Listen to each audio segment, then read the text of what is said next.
Sit on your bed one day and ask yourself, what remarkably stupid things am I doing on a regular basis to absolutely screw up my life? And if you actually ask that question, but you have to want to know the answer, right? Because that's actually what asking the question means. It doesn't mean just mouthing the words. It means you have to decide that you want to know. You'll figure that's out so fast it'll make your hair curl. There's no better pathway to self-realization and the ennoblement of being than to posit the highest good that you can conceive of and commit yourself to it. And then you might also ask yourself, and this is definitely worth asking, is do you really have anything better to do? And if you don't, well, why would you do anything else? If you orient yourself properly and then pay attention to what you do every day, that works.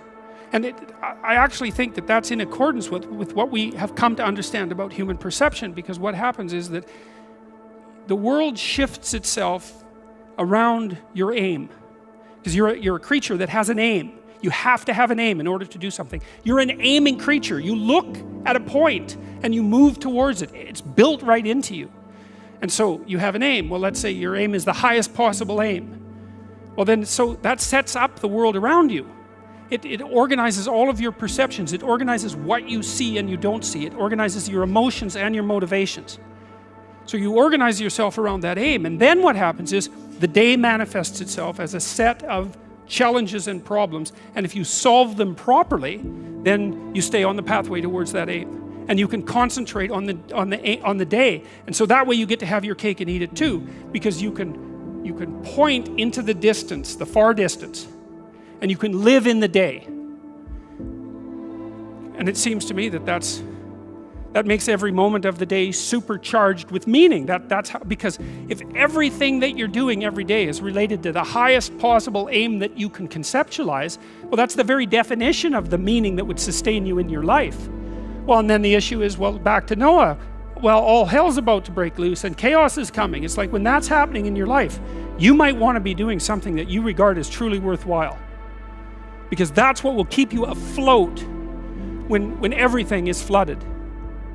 And you don't want to wait until the flood comes to start doing that, because if your ark's half built and you don't know how to captain it, the probability is very high that you'll drown. Ask and it shall be given you. Seek and ye shall find. Knock and it shall be opened unto you. For everyone that asketh receiveth, and he that seeketh findeth, and to him that knocketh it shall be opened. That sounded pretty optimistic again. But again, I think it's a description of the structure of existential reality, and by which I mean, when I'm in my clinical practice and I observe, and this is also the case with my students, is, let's say people's lives aren't what they would like them to be, and so then you ask why. Well, forget about tragedy and catastrophe, because that's self-evident and we're not going to discuss that. Although the degree to which you bring about your own tragedy is always indeterminate. But I would never say that every terrible thing that is visited on a person is something they deserved. I think that that's a very dangerous presupposition, especially because everyone gets sick and everyone dies.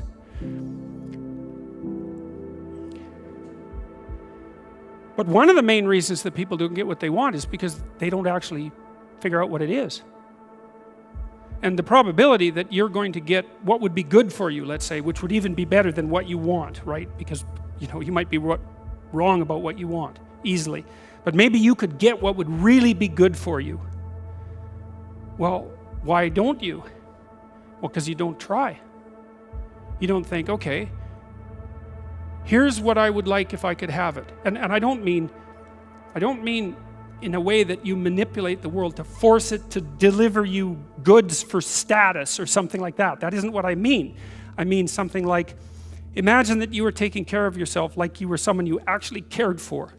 And then you thought, okay, I'm caring for this person. I would like things to go as well for them as possible. What would their life have to be like in order for that to be the case? Well, people don't do that. They don't sit down and think, all right, let's figure it out. You've got a life. It's hard, obviously. It's like 3 years from now, you can have what you need. You got to be careful about it. You can't have everything. You can have what would be good for you, but you have to figure out what it is, and then you have to aim at it. Well, my experience with people has been if they figure out what it is that would be good for them, and then they aim at it, then they get it. And it's strange because it's a strange thing. It's not quite that simple because, you may formulate an idea about what would be good for you, and then you take 10 steps towards that, and you find out that your formulation was a bit off, and so you have to reformulate your goal. So you're kind of going like this as you move towards the goal. But a huge part of the reason that people fail is because they don't ever set up the criteria for success. And so, since success is a very narrow line and very unlikely, the probability that you're going to stumble on it randomly is 0. And so there's a proposition here, and the proposition is, if you actually want something, you can have it. Now the question then would be, well, what do you mean by actually want? And the answer is that you reorient your life in every possible way to make the probability that that will occur as certain as possible. And that's a sacrificial idea, right? It's like, you don't get everything. Obviously. But maybe you can have what you need. And maybe all you have to do to get it is ask. But the asking isn't a whim or today's wish. It's like, you have to be deadly serious about it. You have to think, okay, like I'm taking stock of myself. And if I was going to live properly in the world and I was going to set myself up such that being would justify itself in my estimation, and I don't mean as a harsh judge, exactly what is it that I would aim at? And so the issue is not so much the blindness of others, even though there's as much blindness among others as there is for you.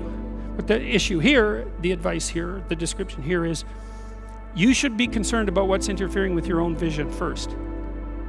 And you should leave other people the hell alone in relationship to that. And so if your mode of being in the world is, if you would just act better, things would improve for me, or if you identify the evil and the catastrophe as something that's outside, that someone else needs to fix, or that someone else is responsible for, then you're not going to fix that. And you're going to remain blind to the things that you're doing and not doing that make things not go well.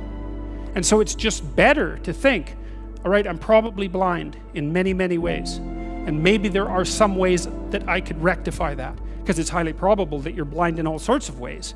I mean, in fact, it's virtually certain. And so it's just more useful to think, how is it that I'm wrong in this situation? I'll tell you something that I learned to do when I was arguing with my wife, which happened quite frequently, because when you actually communicate with people, you find out that there's many things that you don't agree on. And that's because you're actually different creatures. And so if you're actually going to have a truthful conversation, then you're going to find out that you don't see things the same way, and then you can either pretend that that's not the case and gloss over it and then end up in a 30-year silent war, or you can have the damn fight when you need to have it and see if you can straighten it out. So now and then we'd get in a situation where we were at loggerheads, we couldn't move. And, it would spiral up into hate speech, let's say. Because, yeah, everyone laughs because they know they manifest plenty of hate speech towards those they love. So one of the things we learned to do was, when we hit an impasse, was to separate and to go our own ways and to go sit and think, okay, look, we're at this unpleasant situation. We can't figure out how to move forward. I'd always think, of course it's her fault. Obviously it's her fault. At least 95%. But maybe there was something I did that contributed like 5% to it. If you do what it is that you're called upon to do, which is to lift your eyes up above the mundane, daily, selfish, impulsive issues that might beset you, and attempt to enter into a contractual relationship with that which you might hold in the highest regard, whatever that might be, to aim high and to make that important above all else in your life, that fortifies you against the vicissitudes of existence like nothing else can. And I truly believe that that's the most practical advice that you could possibly receive. The way that you fortify your faith in life is to assume the best, something like that, and then to act courageously in relationship to that.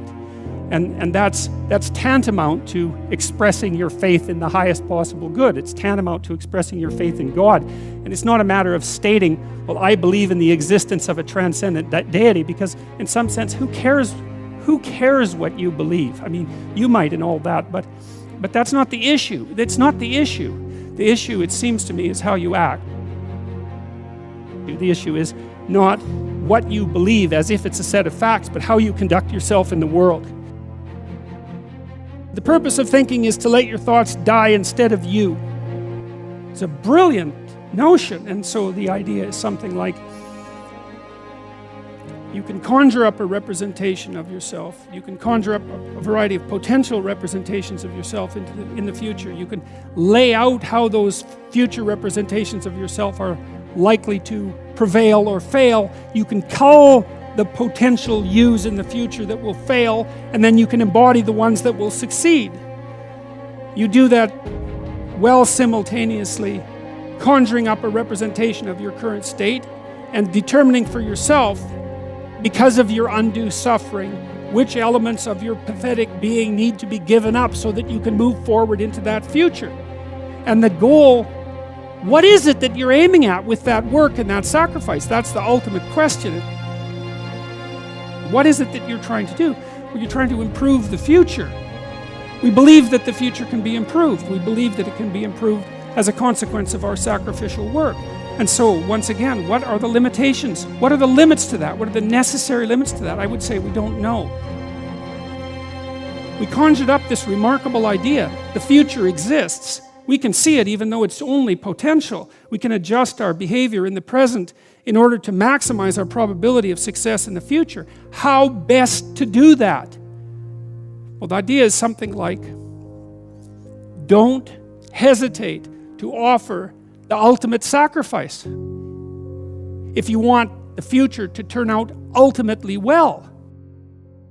What is it that you could contract for, let's say, if you were willing to give up everything about you that's weak and unworthy? The proper sacrificial attitude produces a psychological state and then a social state that's a manifestation of that attitude that decreases the probability that the world will careen into hell and increases the probability that people will live high quality, meaningful, private lives in a society that's balanced and capable of supporting that. And none of that seems to me to be questionable, really. I also don't think it's anything that people don't actually know. You know, people have told me many times that when they listen to me talk, they're hearing things that they already knew but didn't know how to say. It's something like that. And this is one of those things that I think is exactly like that. I mean, I think it's at the very core of our moral knowledge, which is our behavioral knowledge and our perceptual knowledge. I mean, let's get this straight. Moral knowledge is no trivial matter. It's knowledge about how it is that you orient yourself in the world. There's no more profoundly necessary form of knowledge. Well, it's predicated on something that's exactly like this. We know that we have to make sacrifices. We know that we have to aim at what's good. So then why isn't that we don't aim at what's best and make the sacrifices that are necessary in order to bring that into play? I think it seems to me that in some sense that's self-evident. The question is why we don't do it, but there's answers to that too. Life is hard and it hurts people. It's rife with limitation, and some of it's arbitrary, and some of it's unjust, and some of it's worse, some of it's malevolent, which is even worse. And it's not surprising that that combination of vicissitude can turn people against being. But I think even when that happens, and even when people have the kind of history that if they revealed to you, you would say, well, it's no wonder you turned out that way. The people who turn out that way still know that it's wrong. They still know that however deep their own suffering, however arbitrary their own suffering, however much that's caused by the malevolence of others, as well as the tragedy of existence, that does not in any way justify their turning away from the good.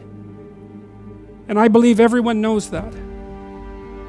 I believe that they know it implicitly, even if they don't allow themselves to know it explicitly. And I believe that if they violate that idea, then they violate themselves, and that they end up in Cain's position, which is the position of the man who's been given a punishment that is too great to bear. Now we're capable of making sacrifices in abstraction, right? To conceptualize a future that we want, to let go of the things that are stopping us from moving forward, and to free ourselves from the chains of our original preconceptions. Pursue pleasure. Follow your impulses. Live for the moment. Do what's expedient.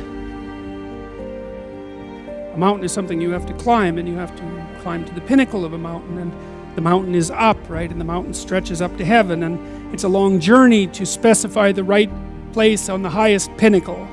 And that's symbolic, because of course it's a pinnacle that you're always trying to reach, just like you're always trying to aim. You're always trying to climb upward. At least that's the theory. It depends to some degree, of course, on your definition of upward.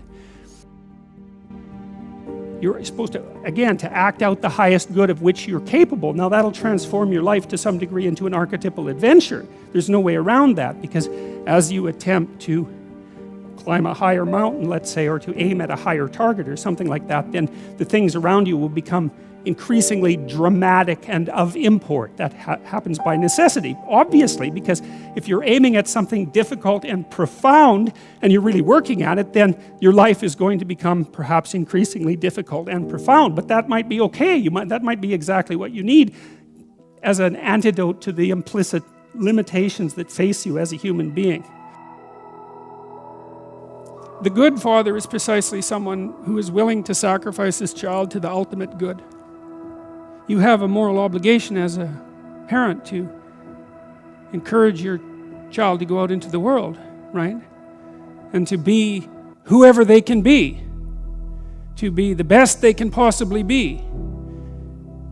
And in doing that, you're encouraging them to pursue the good. You're sacrificing them to the good.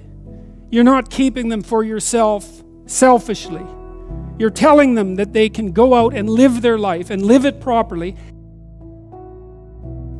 You don't want for your son what it is that you want for him. You want for your son what would be best for him and for the world. And you let go in precise proportion to your desire to have that happen. When you have an infant, you do everything for the infant, because the infant can do nothing for him or herself. But as the infant matures and is increasingly capable of doing things for him or herself, then you pull back, right? You pull back, and every time the child develops the ability to do something, you allow them or encourage them to do it, and you don't interfere.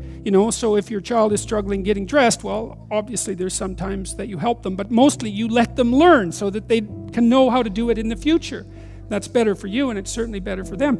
There's a rule if you're working with the elderly in an old age home, and the rule is something like, don't do anything for any of the guests, let's say, that they can do for themselves, because you compromise their independence. And so as a mother, you pull back and you pull back, and you let your child hit him or herself against the world, and you fail to protect them. But by failing to protect them, you encourage and ennoble them to the point where you're no longer necessary.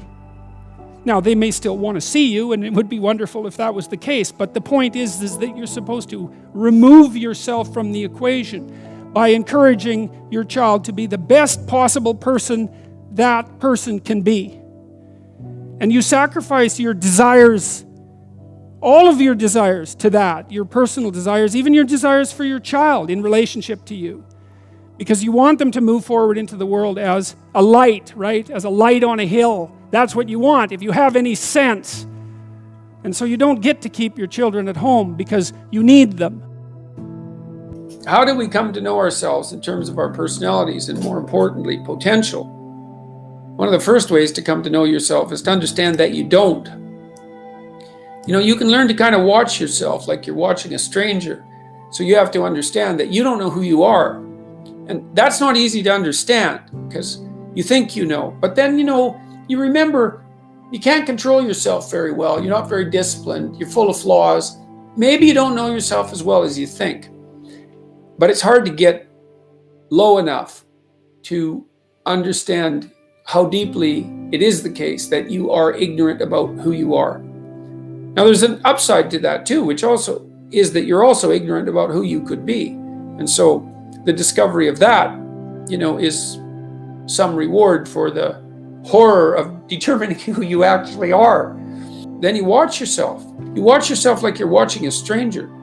You watch what you say and you listen. And you think, well, what sort of person would say that? And how am I reacting emotionally when I'm communicating in that manner? Is that making me feel stronger, weaker? Is it filling me with shame? Is it helping my confidence? Am I laying out a lie? Am I deceiving myself and other people? Am I adopting this personality at parties that is designed to impress and to amuse, and it comes across as nothing but like self-centered narcissism? What are my dark fantasies? What are my aggressive fantasies? What is it that I'm willing to do? What am I interested in so that I'll spontaneously pursue it? What do I procrastinate about and why? What am I unwilling to do? What do I think is good? What do I congratulate myself for accomplishing? And what do I berate myself for failing to confront and to implement?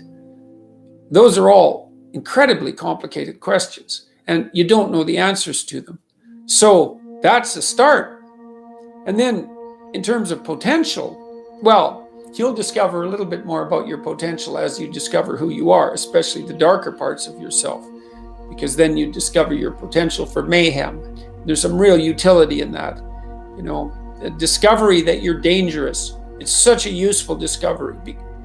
It's actually something that strengthens you, because the first thing that a realization like that can in fact produce is the ambition to incorporate that danger into a higher order personality. And that can make you implacable. That can make you someone who can say no when you need to say no. That can make you someone who won't avoid necessary conflict. And so that's unbelievably useful. And so that's one of the potentials that you might discover. The other thing you do to discover your potential is you challenge yourself. It's like, take a bit of a look at yourself and think about what's not so good that you could improve, that you should improve by your own standards, and that you would improve, and set yourself a little goal. Maybe you're not studying at all at your university, or maybe you're at work and you've got this stack of paper there, and you haven't looked at that damn stack for like a month, and you know that you should be, and you're bothering yourself at night because you're avoiding that. It's like, maybe you think, well, I've avoided that stack of paper completely for 1 month. I'm quite a coward when it comes to whatever snakes might be hidden in that stack of paper. How about tomorrow I just put that stack of paper in front of me on my desk, and I glance through it for 15 seconds. See if I can do that. It's like, well, you set yourself a goal of improvement. It's a humble goal. There's things you could do to improve, and you know what they are. And there's small steps that you could take, that you might take, that would put you in that direction. And then the question is, are you big enough to take those small steps? Are you capable of grappling with the fact that you're fundamentally flawed to the point where you have to break things down into almost childlike steps in order to manage them? And the answer to that is, yeah, you are. Most people have things they avoid, and they're afraid of. So I would say to some degree, it's the lot of everyone. People vary in the degree to which they've conquered that. And you do meet people from time to time who are extraordinarily disciplined. But most of the time they've got disciplined in exactly this manner. It's through slow incremental improvement. And then you challenge yourself. It's like, well, could I do this? That would be better. Then you find out. And then you think, well, is there something slightly larger and more challenging that I could do? That would be better. And you try it and you find out. And as you try it and you find out, generally you get better at it, and you can take on larger and larger challenges. You take responsibility for yourself. That's part of standing up straight with your shoulders back. It's like, take on the world, man, but only at the level that you can manage. When you're ignorant and biased and deeply flawed and immature, It's where everyone starts. You don't want to bite off more than you can chew, but it doesn't mean that you can't wrestle with part of reality. You know, some part that's small enough so that you have a good shot at victory. And then you attain victory over some small part of the chaos. And then you're the person who's victorious over chaos. You're just a beginner, but that's who you are. And then maybe you can get unbelievably good at that. And you do that by challenging yourself humbly at the level that you're able to function. It's easier to understand if you think about a child that you're trying to rear properly, and you want to make that child, help that child reveal their highest potential, whatever that is, whatever that means. And what you do is you don't set them a series of impossible tasks in the hope of undermining their self-confidence. You form a relationship with them that is predicated on your interest in their highest mode of being. And then you offer them challenges that are precisely optimized to their ability, right? So they can do them, but they have to stretch. The two elements of their ability would be what they can do and how much they're capable of transforming what they can do. And an optimal challenge stretches you to the end of what you can do and then into the domain of how you can transform. You have to be humble and wise enough to understand that you might have to aim pretty damn low, especially in those places where you're not functioning well. And it might be so embarrassing that you can't bring yourself to fathom that that's actually who you are. You need the loss of that arrogant ego because it's precisely what's interfering with your movement forward. You know, it's part of the adversarial process, mythologically speaking, that stops moral progress. You're too proud of who you think you are to notice what you're like so that you could change properly. You don't want to sacrifice that part of yourself. It's probably associated with some delusion that helps you maintain a positive, although very fragile self-image, you know, in the absence of genuine effort. It's not to be recommended. So you know yourself by watching and paying attention. It's not thinking exactly. It's not imagination. It's watching like you're a snake. Because a snake watches like cold-bloodedly with no emotional reaction, just to see what's there. It doesn't allow what is wanted or desired to interfere with what is observed. So you watch yourself like that, as if you don't know who you are. Well, that's the beginning. And then you challenge yourself continually to see how far past yesterday you can push today and tomorrow, and to continually experiment with expanding the domains not only of your competence but of your ability to increase that competence. The upper limit to that is proportional to the moral effort that you put into it. The more that's guided by the highest of all possible visions, right? The alliance with the highest of all possible conceivable good. The more it's accompanied by truth in speech and action, the more you will develop your potential. And I believe that potential to be as unlimited in the upward direction, more unlimited in the upward direction than it is unlimited in the direction that brings people to the political and social hells that so often characterize the world that we inhabit. And so you also, I suppose, have to be willing to undertake that as an adventure, because it's a hell of a thing to bear that kind of responsibility. It takes a person out of the ordinary. It takes them out of themselves. But there's deep meaning to be had in it, and there isn't anything better that you can do. There's this old idea that you go into the abyss. It's an idea that you can gaze into the abyss. You gaze long, and what you find in the abyss is a monster. That's the dragon at the bottom of the abyss, let's say. That's Satan himself, for that matter. But if you go into that as deeply as you can, what you find is you find your fragmented father in a comatose condition, in a desiccated and and separated condition. And then you revivify that. Well, what does that mean? It means something. It means that if you look in the darkness, you find the light. That's one thing it means. And that the light really stands out against the darkness, but that the light is to be found in the darkness. So that's a very interesting thing. That's a quest narrative. But it means more than that. It means something fundamental. So we know, for example, that if you take yourself out of your current state of predictability and safety, and you put yourself in a new situation, you'll learn, right? You'll incorporate new information. So that's a cognitive issue. But that isn't all that happens. What happens is that new genes turn on within you and code for the production of new proteins. And that happens neurologically.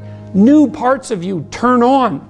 And so the idea is that if you can move yourself out into the world and push yourself out against a maximum array of challenges, more and more of you turns on. And then the question would be, well, what would you be if all of you that could be turned on was turned on? And the answer would be, you would be the resurrection of the ancestral father. That's what you would be. And so that's why Christ says, I am the way and the truth and the life, and no one comes to the Father except through me. What that means is that if you take on the unbearable burden of being voluntarily, then that transforms you into the ancestral father. And that's true. And so that's unbelievably optimistic. It's so interesting because it's dark beyond belief. Well, the world is characterized by suffering and by malevolence of a depth that's virtually beyond comprehension. But if you choose to comprehend that, what you discover in that is the light that destroys the darkness. And that's really something to discover. There isn't a discovery that's more profound than that. That's the search for the Holy Grail or the Philosopher's Stone, all of that. If you actually want something, you can have it. Now the question then would be, well, what do you mean by actually want? And the answer is that you reorient your life in every possible way to make the probability that that will occur as certain as possible. And that's a sacrificial idea, right? It's like, you don't get everything. Obviously. But maybe you can have what you need. And maybe all you have to do to get it is ask. But asking isn't a whim or today's wish. It's like, you have to be deadly serious about it. You have to think, okay, like I'm taking stock of myself. And if I was going to live properly in the world and I was going to set myself up such that being would justify itself in my estimation, and I don't mean as a harsh judge, exactly what is it that I would aim at? You could try this. This is a form of prayer, knocking. Sit on your bed one day and ask yourself, what remarkably stupid things am I doing on a regular basis to absolutely screw up my life? And if you actually ask that question, but you have to want to know the answer, right? Because that's actually what asking the question means. It doesn't mean just mouthing the words. It means you have to decide that you want to know. You'll figure that's out so fast it'll make your hair curl. You're perfectly capable of thinking. God only knows how. You're perfectly capable of immense feats of imagination and dream and fantasy. It's God only knows how you do all of that. What would happen if you consulted yourself about the best possible outcome for you? You might get an answer. In order for us to set things right, we have to understand that we have to take on that burden of ultimate responsibility. Not only as if it's ours, which it is, but as if there isn't anything better that we could do. And you have an ethical obligation to lift the heaviest load you can possibly conceive of. And that's the primary call to adventure in life. You need a meaning in your life to forestall the suffering and to make you strong enough to resist malevolence. Where's the meaning to be found? Rights, impulsive pleasure, and happiness? No. Responsibility? Oh, who would have guessed that? It's not part of the narrative. What makes life worth living is to pick up, take its catastrophe and embrace it and carry it, and to realize through that process who you are. When I talk to audiences about the relationship between responsibility and meaning, they inevitably go dead silent. There's not a rustle, there's not a cough. It's like Is that the secret? Is that the secret? Is that it's the voluntary adoption of responsibility? It's like, well, that's the central message of the West. It's like to pick up your cross and bear it, you know, and everyone's been told that, but they don't know what it means because it's not been articulated enough so that it becomes something that's practical. It's like, yes, look at the terrible responsibilities you have right in front of you. Your family is hurting. You're in trouble. There's problems in the world. It's like all of that's right there. And all you have to do is take responsibility for it. And then you've got what you need. It's something so magnificent that happiness pales in comparison. And so it's thin gruel happiness. And young people know that. They're pursuing hedonistic pleasure. And you know, no wonder. But there's nothing in it that's sustaining. And all it does is make you cynical. It's like, is that all there is? Another one-night stand? Another binge party? You know, and it's not like I have anything in principle, against some of that exuberant, youthful hedonism. Look, the universities have turned into places of parties. Why? Well, because that's what the students find best to do there. Well, that's not good. What you want to offer them is a reason to not party. It's like, no, you got to understand. You come to this class hungover. You're not going to be able to get it. You're not going to be able to write properly. You're going to pay a price for that hedonism. It's like, and the price will be too high for you to bear. It's like, oh, well, enough hedonism for me then. Like, I've got something important to do. That's the way out of that. Before you can be a painter who can paint what's beyond mere memory, you have to inculcate that discipline, skill, and a lot of that is painful repetition and hard grinding work. It's the sacrifice of the present for the future. But once you manage that, then things open up. That's why we have disciplines, right? I mean, the words aren't there by accident. You have to narrow yourself first, and then you can broaden outward. And so that's part of the process of maturation. That's part of the sacrifice of childhood. Say, in childhood you're nothing but potential, but it's not realized and you don't know how to realize it. And so then the question is, well, how do you get to a point where you realize the potential? And the answer is, you sacrifice almost all of it to a single direction. And so that's the thing about growing up, is that when you're a teenager and a young adult, you have to sacrifice everything you could have been as a child to be the one thing that you're aiming at. But then that opens up. Everyone in their right mind knows that there's a million ways of doing things wrong, and one way, if you're lucky, to do things right. And so the notion that it's a very, very narrow pathway that you tread upon if you're doing things right, that's wisdom. That's the line between chaos and order that you're supposed to be on constantly, right? It's a very, very thin line, because if you're a little bit too far in one direction, then it's too much chaos, and if you're a little too far in the other direction, then it's too much order. And both of those aren't good. The balance has to be exactly right. And you can feel that, and I truly believe you can feel that, and I think it's your deepest instinct. It's your deepest instinct, and I mean that biologically. I don't mean that metaphorically. I think that your psyche is arranged to exist in a cosmos that's composed of chaos and order.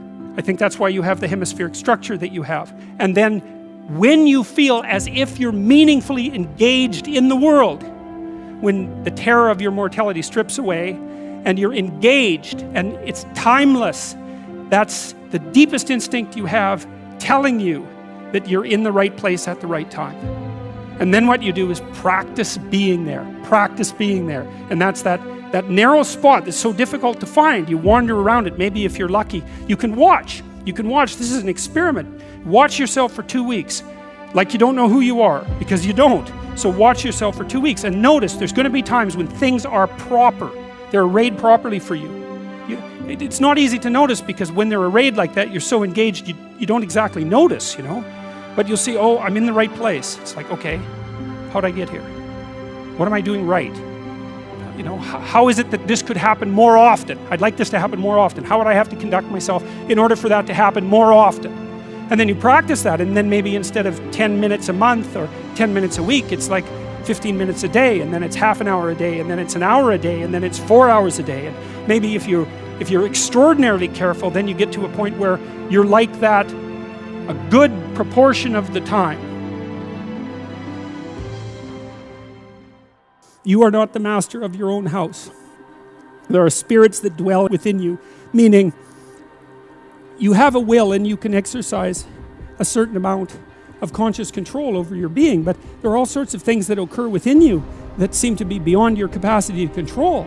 Your dreams, for example, that's a really good example, or your impulses, for example. You might think of those as so foreign from you that you don't even want them to be part of you. But more subtly even, how about what you're interested in, what compels you? Like, where does that come from? Exactly. Because you can't conjure it up of your own accord, So if you're a student and you're taking a difficult course, you might say to yourself, well, I need to sit down and study for 3 hours. But then you sit down and that isn't what happens. Your attention goes everywhere. And you might say, well, whose attention is it then if it goes everywhere? Because you say it's your attention. It's like, well, if it's your attention, maybe you would be able to control it, but you can't. And so then you might think, well, Jen, then just exactly what the hell is controlling it? And you might say, well, it's random. Well, it better not be random. I can tell you that. That happens to some degree in schizophrenia. There's an element of randomness in that. It's not random. It's driven by the action of phenomena that I think are best considered as something like subpersonalities. You can't make yourself interested in something. Interest manifests itself and grips you. That's a whole different thing. And so what is it that's gripping you? And how do you conceptualize that? Is that a divine power? Well, it's divine as far as you're concerned because it grips you and you can't do anything about it.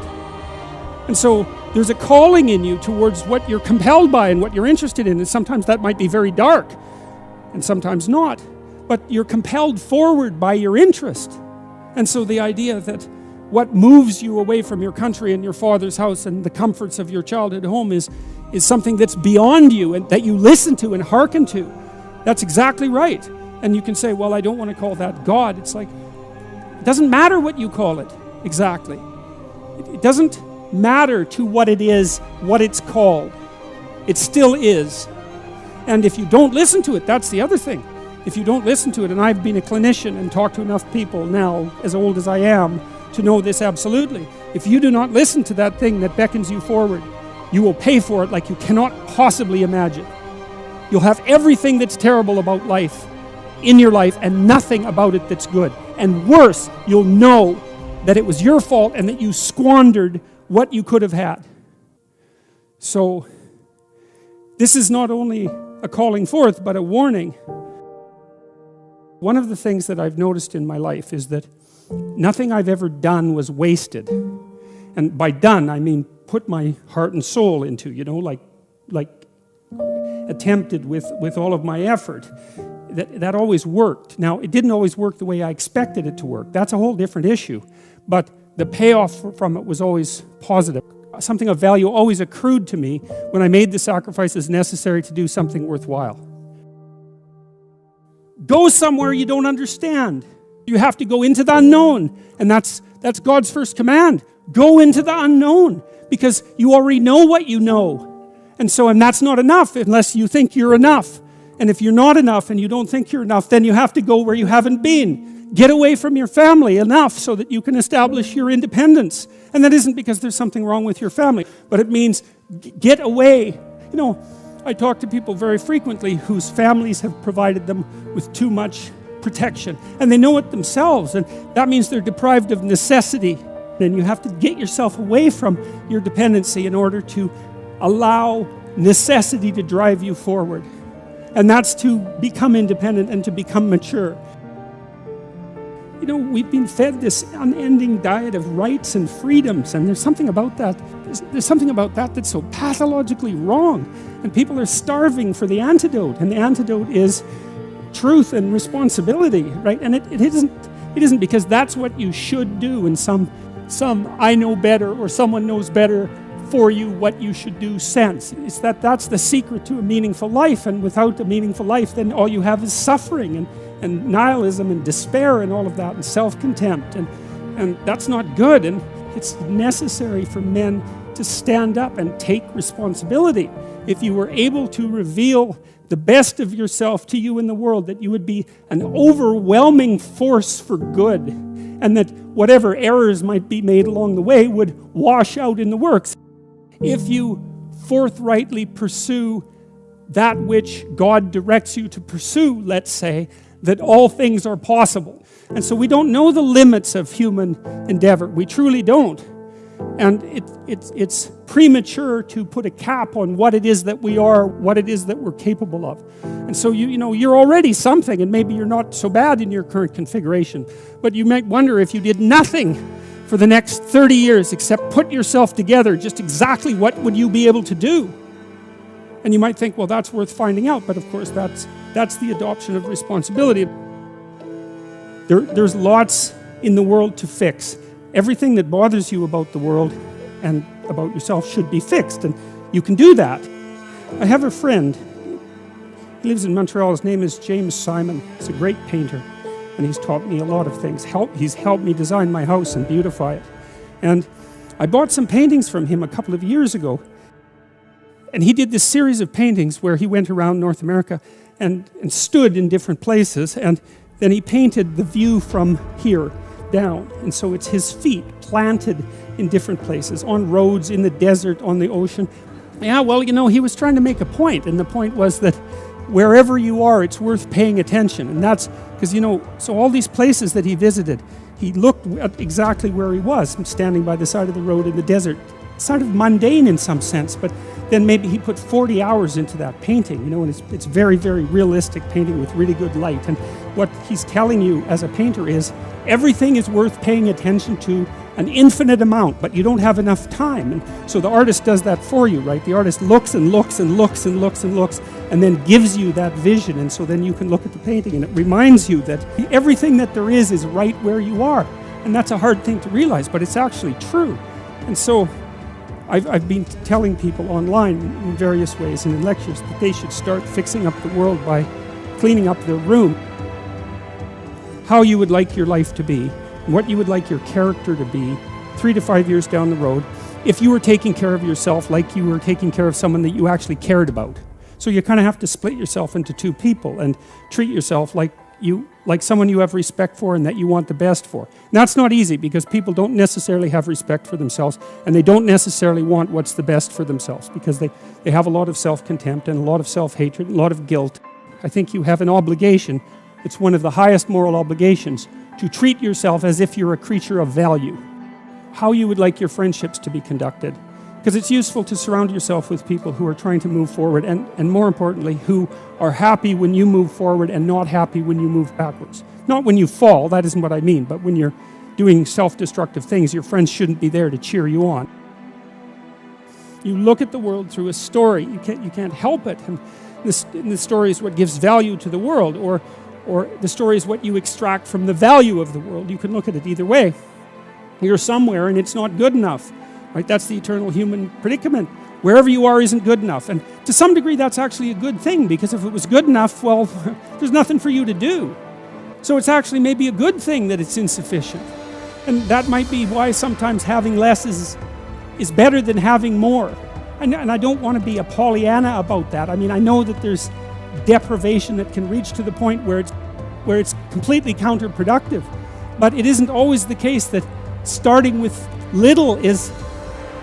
If you start with little, you start with more possibility. It's something like that. So you move always from what's unbearable about the present to some better future, right? And if you don't have that, then you have nothing but threat and negative emotion. You have no positive emotion, because the positive emotion is generated in the conception of the better future and then the evidence that you generate yourself that you're moving towards it. That's where the positive and fulfilling meaning of life comes. So you want to set up this structure properly. It's very, very important. And so what it means is that you want to be going somewhere that's good enough so that the going is worth the while. And you can ask yourself that. And, well, we know what's wrong with life. It's rife with suffering and insufficiency and deception and evil. It's all of that, obviously. Okay, what would make the journey worthwhile?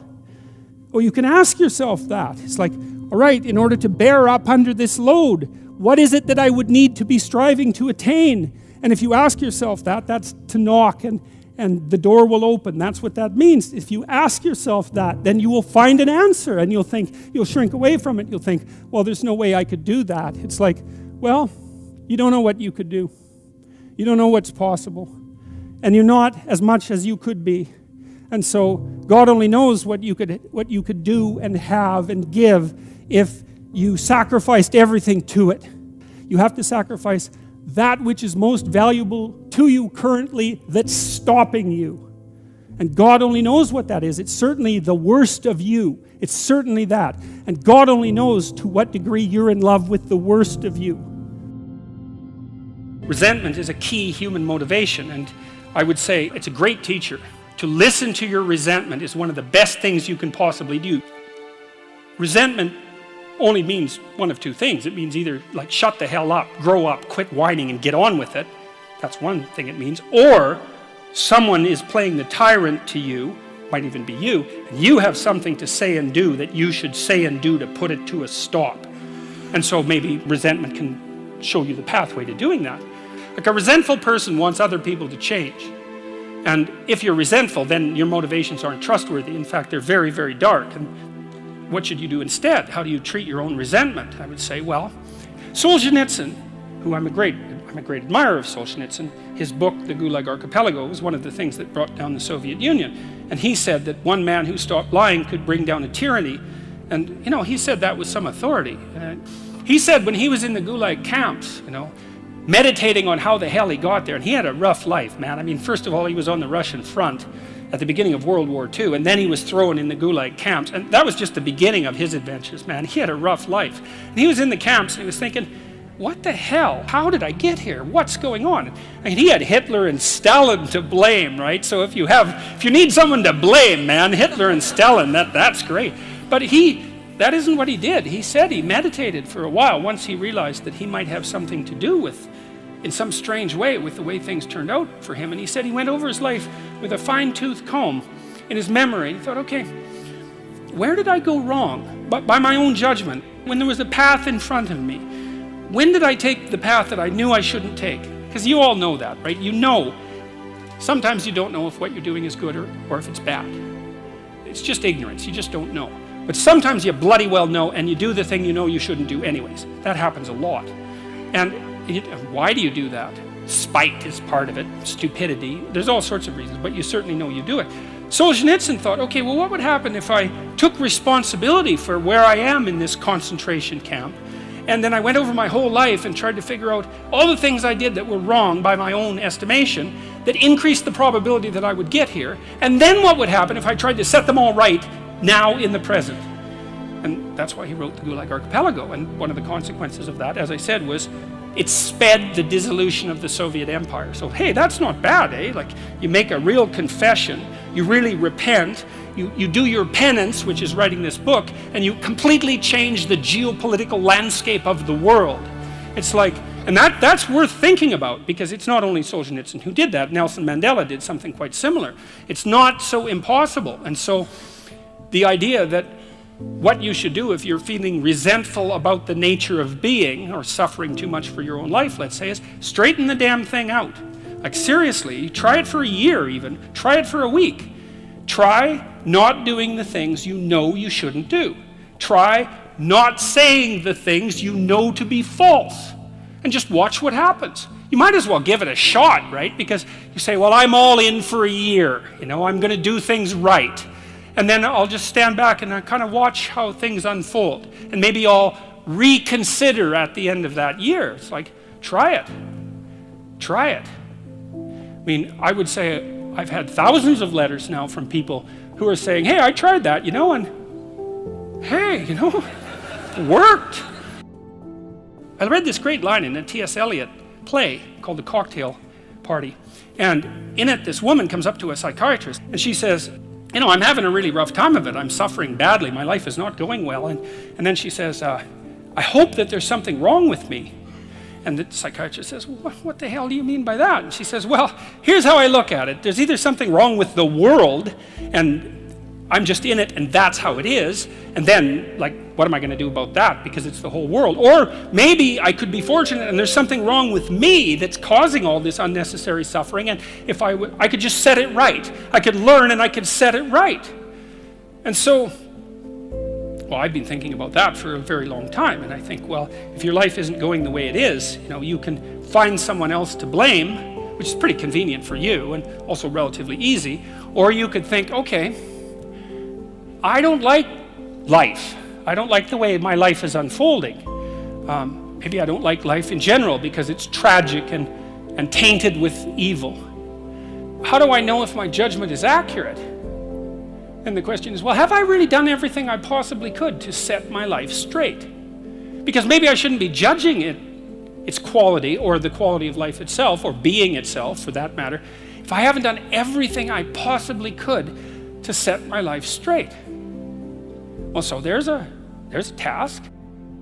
The humility element is, it took me a long time to understand why there's religious injunctions supporting humility, to even understand what the word really meant in that sort of technical sense. And it means something like this. It means what you don't know is more important than what you know.